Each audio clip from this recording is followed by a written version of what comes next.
Yan, relax muna tayo mga kasari. Kapo muna tayo. At mag-ayos-ayos muna dito sa loob ng tindahan habang walang customer.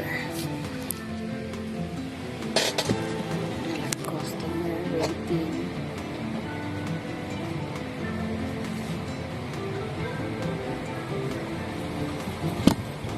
Yan, ang dami ko.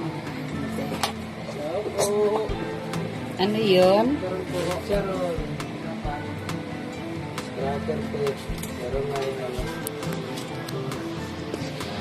Fish cracker?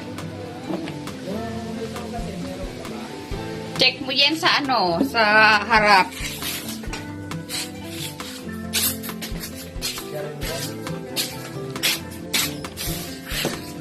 Ha? Nagbibideo kasi ako eh.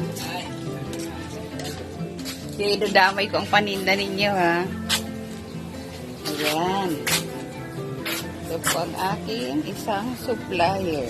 Supplier sila ng mga tinapay. Ayan. Mainit sa labas. Dalawang chicharon. Ayan. Ayan. Dalawang chicharon. Anong tawag dyan sa isa? Isaw. Isaw.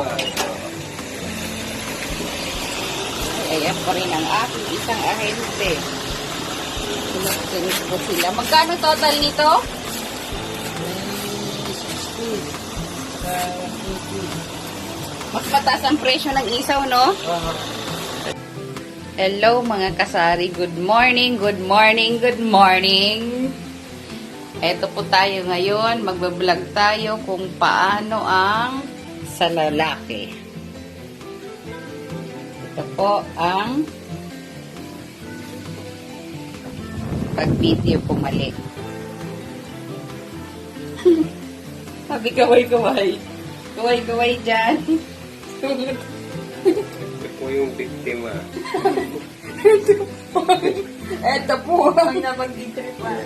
Di ba? Uy, ganda kaya ng gupit ko. Tingnan mo naman. Bakit naman namin At ito po ang pantay na, oh. ang Barbera. Barbera, ngayon ang kanyang papel. Okay? Okay, guys. Nag-video tayo habang walang customer. Tamang muna. Sobrang init na naman ngayon.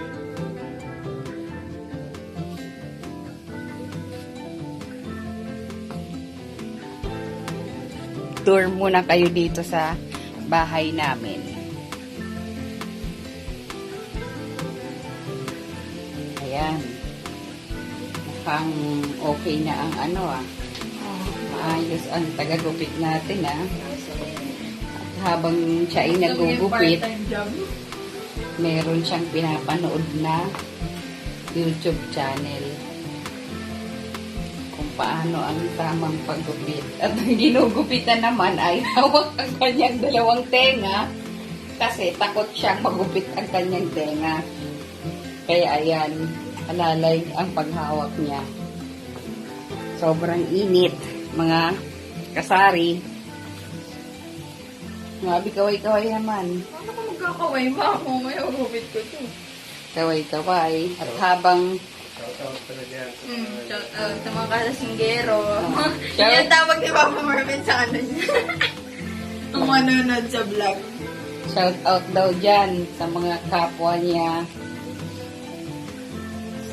Siman.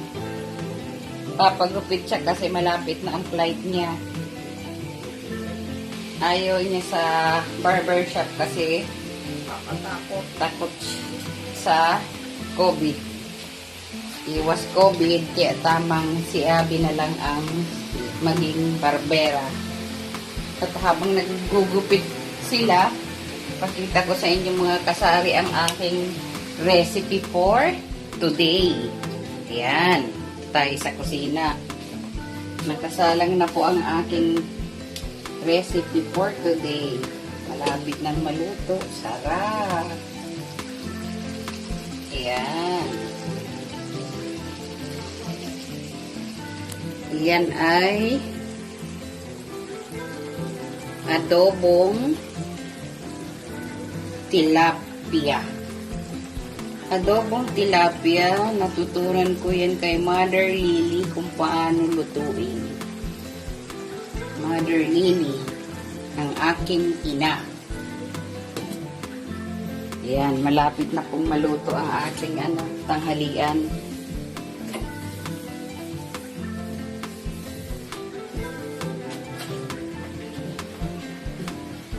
Finishing pa lang din daw sila. Ang hirap palang mag-vlog.